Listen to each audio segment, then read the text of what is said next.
Power of silence. The power of empty space, nothingness. Incredibly important on sales calls. I'm sure that silence was probably more uncomfortable for you than it was for me. Most people hate, abhor silence. It's uncomfortable. They want to fill the void. You can even see it in interior design. Most people don't like to have empty space. They clutter areas. They put too much in. They pack too much furniture into a space because empty space is just bleh. Even as human beings, we want confined, comfortable spaces. We just don't like big, empty void. We don't like empty audio. We don't like silence. But silence is one of the most important things on sales calls for us to be okay with, comfortable with. I even talked about already earlier in phase 3, the fact that at the close, even in objection handling, silence, when we try to close, the first person to break that silence is often known to be the loser, right? The person who breaks the silence first normally loses in the close. So of course we have to be comfortable with it, but even outside of that, silence is incredibly important. There are so many things that we can leverage by just not speaking. So today we're gonna go over silence. This video will be short and sweet, very quick. It's not a huge lesson to teach. It's just a point that you have to understand and work on, and with an actionable that I think will help you get better at it. So with that said, let's roll it, Joe. I'll see you in a second.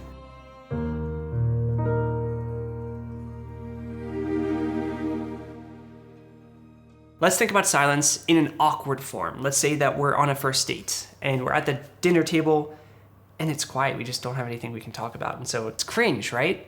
That's bad silence. But then let's think about good silence. Good silence is we ask a question and then we shut up and let them answer. We don't feel the need to keep going and elaborate on the question or hear them say something and then immediately say something else to try to fill the void or have ourselves speak. We just stay silent. We say what we need to say, we ask what we need to ask, and then we stay silent. Most people, though, never use silence to their advantage because they just think about that awkward first date. A lot of people actually don't even use silence to their advantage because they just want to hear themselves speak. That's the worst kind of way to go about sales. I'll get into that in a second. But today, we'll set the agenda. 3 things we're going to focus on today. Number 1, why most people find silence so uncomfortable. Number 2, what happens when we are silent and leverage silence. And number 3, an actionable that will help us become more comfortable with silence. It's gonna be fun stuff. It's gonna be short and sweet, but diving into number 1, why most people are so uncomfortable with silence. Why do we hate silence? Why do we find it so cringe? Once we actually understand why people are uncomfortable with silence, it becomes really easy for us to say, well, I want to solve this, because the actual root issue of why we're uncomfortable with silence natively or naturally is really bad. It's because of the generation and era that we live in. See, in the early 1900s, you couldn't just plug in music and go for a run or listen to music in the car. You couldn't plug in audiobooks while you wait for something. You couldn't constantly give yourself audio stimulus. And so what happened was humans were naturally accustomed to silence. Think about your grandparents or your great-grandparents. I only met my grandma, but I remember this about her house. It was always quiet, and she was a quiet lady. And it's because she was used to it. All her life, 80-something years, she didn't have audio stimulus that you could always plug into, and so she was used to silence. For me, it was strange. I would go with my dad and we'd be listening to music in the car, and we would get there, and then it was silence. As soon as we got into our driveway, it was silence. It was strange. But people our age, I'm saying our age, or however old we are watching this, in today's era, we can fill any void with stimulus. We can get in the car and play audiobooks or music. We can go on a run and do the same. Even earlier in the series, I talked about playing music during your calls. If people meditate, they often play meditation music. You go to a spa, there's spa music. Now there's music everywhere. There's speakers in every single room of a house or office. You constantly have something filling the void of audio. You never hear silence. There's always some kind of audio stimulus. And so when that's gone, it's strange and uncomfortable. It's different. It's not something we're used to. People are used to that stimulus, and so when it's gone, it's uncomfortable. What do I do? How do I fill this? I need to fill this. It's almost like a drug, and we're addicts, and now we're in withdrawal. So silence is not something that comes naturally to people anymore, and the first step is just understanding why. And that's because we're growing up in this generation where stimulus is incredibly easy to come by. Silence is incredibly difficult to come by. You have to make in today's world a deliberate effort to have silence versus back in the day when you had to make a deliberate effort to not have silence. In the span of 5 or 10 seconds, you can put in headphones and start playing piano. But to listen to a piano 200, 300 years ago, you had to go to find a piano and someone who could play it. So stimulus, audio stimulus, is so common now that we're just used to it, and it's fucked our sensory for it. And so the opposite, the drugs, being in withdrawal, silence, it's uncomfortable for most people. And that brings us to point number 2, which is how we can leverage that on sales calls. What happens when silence is introduced? See, most sales reps think that selling is speaking. They have to talk a lot about what they're selling. They have to talk a lot. They have to make sure that prospects are listening to them. And it's more about what you say. And you just got to say a lot of words. And then people, as long as you give a ton of information, people are going to buy it. It's not even close to the case. Best sales reps are often the ones that say the least. And that's because, to a certain extent, to even get into deep psychology, you can give people information that desells them.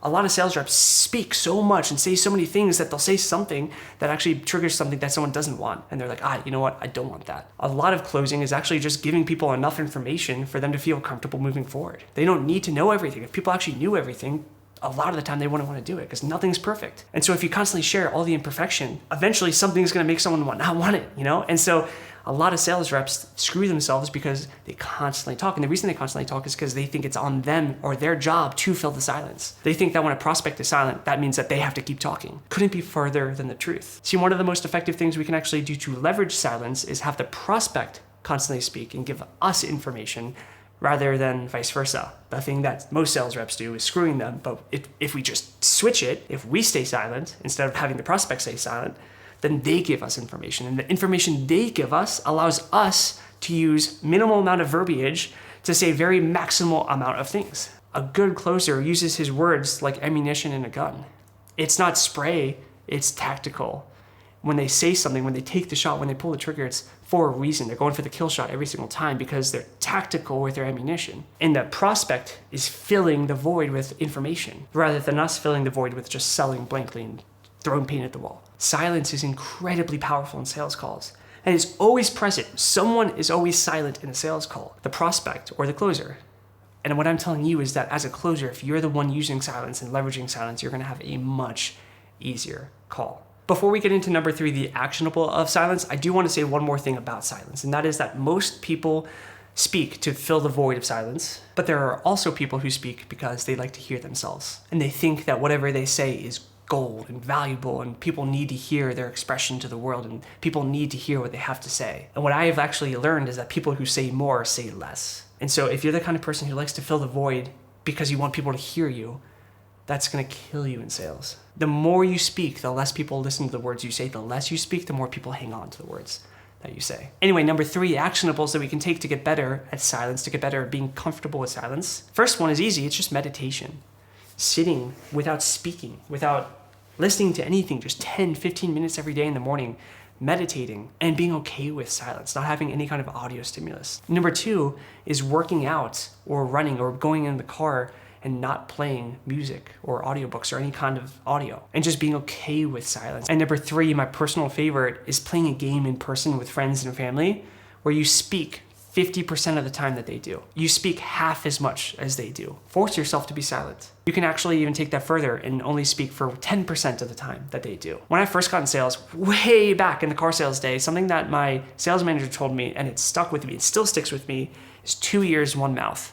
God gave you 2 ears, he gave you 1 mouth. Listen twice as much as you speak. And I've only taken that further. Instead of speaking 50% of the time, I speak 30% of the time, 20% of the time, 10% of the time. And the less I've spoken, and the more I've listened, the more outcome I've had when I do speak, and the better the results have been. People hold on to what you say when you speak less. If you watch Phineas and Ferb says one line at the end of every episode, and everyone always holds on to that line. Everyone's listening for Ferb at the very end of that line. Great show, by the way. I'm a dad, so I'm watching Phineas and Ferb again, which is why it's top of mind. But say less to say more. Silence is so effective.